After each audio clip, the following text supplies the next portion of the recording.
여러분 반갑습니다. 이번 시간에는 시설 소유자 배상 책임 보험의 시리즈로 그 사례 두 번째 이야기입니다. 엘리베이터를 타고 갑자기 그 병원에 가는 길인데 엘리베이터가 갑자기 멈추더니 곧바로 추락했던 사고입니다. 다행히도 큰 사고는 아니어서 크게 다치진 않았는데 그 안에서 혼자서 얼마나 놀랐을까 싶습니다. 그래서 오늘은 엘리베이터에서 발생했던 시설 소유자 배상 책임 보험 사례를 설명드리도록 하겠습니다. 엘리베이터가 갑자기 멈추더니 곧바로 추락. 시설 소유자 배상 책임 보험 사례입니다. 2018년도 7월경에 발생한 사고고요. 강남의 승강기 내에서 건물에 있는 승강기에 발생한 겁니다. 병원에 가는 중에 발생한 건데요.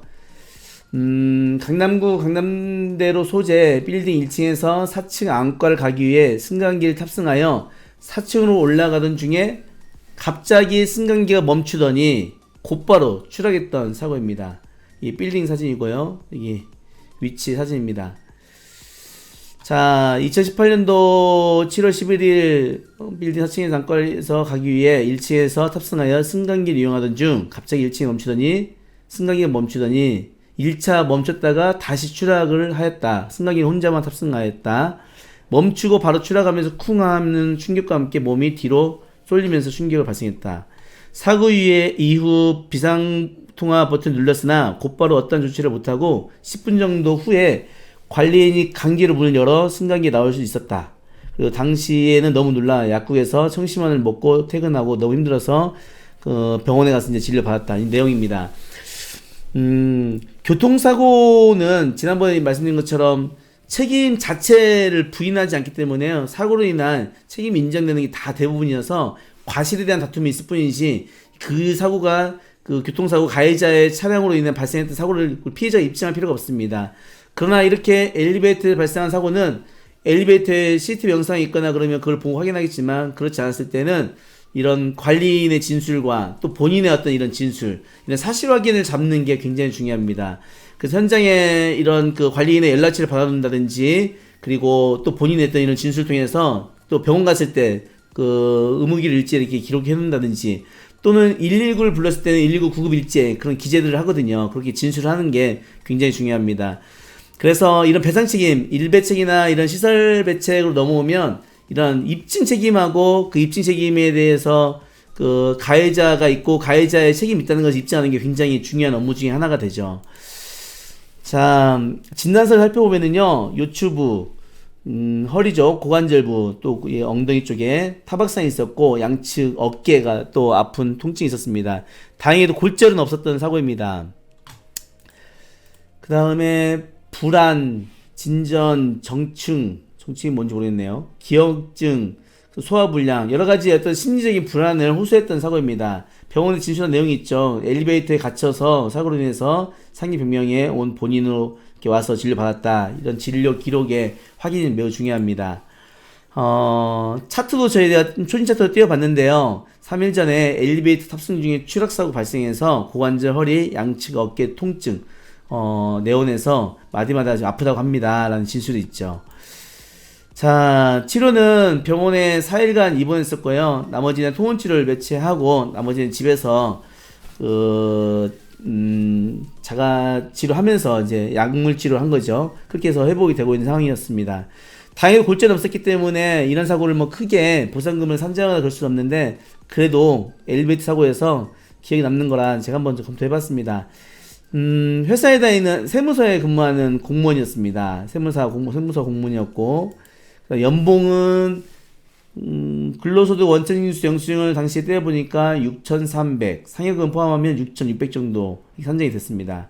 그래서 월 현실 소득액은 직전 1년치를 기준으로 해서 상여금과 그 기본급을 포함해서, 법률사로 할 때는 이제 세액공제를 안 하거든요. 여하튼 공제 후 금액 6,600에 12개월을 나누면 555만 1,993원으로 평가를 했습니다. 자, 과실은요, 스스로가 이제 안전을 주의해야 될 의무가 있기 때문에 이제 그런 안전배려 의무를 스스로 져야 되는지가 중요한 건데, 이 사건은 뭐 승강기에 탑승해서 올라가던 중이고, 뭐 가해자가 뭐 뛰었다든지, 뭐 승강기가 고장나게 하게끔 하는 어떤 행위가 있었으면 모르겠지만 전혀 그런 게 없었잖아요. 그래서 피해자에게 과실을 물을 만한 내용은 없습니다. 그래서 피해자의 과실은 물을 수가 없었고요.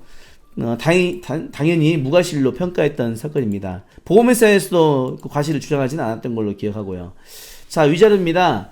이렇게 장애가 없을 때는 이제 우리가 이제 부상 위자료를 하는데 법원에서는 부상 위자료를 평가했던 사례들이 많이 있습니다. 그 사례를 기준으로 해서 위자료 평가를 하죠. 피해자의 직업, 나이, 사회적 지위, 가족관계, 사후 경위, 부상 정도 등 재반 사정을 참작하여 법관이 결정하고 있습니다. 우리는 이제 이 법관이 정한 그 하급심 판례나 또 대법원의 판례 이런 걸 근거로 피해자 위자료를 또 산정하는 게 또 저희들 업무이기도 하고요. 법원의 위자료 산정을 근거로 피해자 위자료를 300만 원으로 산정하였습니다. 300만 원 산정했고요. 의정부 지방법원에서 비슷한 사건으로 장애에 이르지 않았는데 이렇게 운반하던 국수 그릇에 허벅지가 쏟아서 허벅지에 2도 화상을 입었을 때 위자료 500만 원을 평가했던 사례가 있었고요. 또 서울중앙지방법원 2015년도에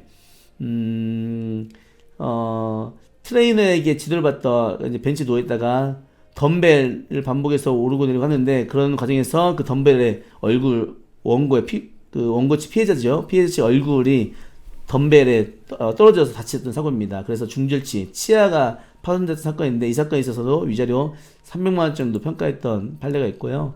울산지방법원의 2014년도에는 서로 싸움을 해서 발생한 사건이었는데 이 사건도 골절 있는 그 장애가 있는 사고는 아니었는데 위자료 300만 원을 인정했던 사고가 있습니다. 그렇게 해서 위자료를 300만 원 정도를 법원의 판결을 근거로 해서 인정을 해봤고요. 휴업손해는 치료했던 기간이 통원치료나 이런 것들 다 해서 한 55일 정도, 최종적으로 55일 동안 12일 정도 치료를 받았는데 자가치료한 기간도 있고 하니까 15일 정도 휴업손해를 인정했던 사례입니다.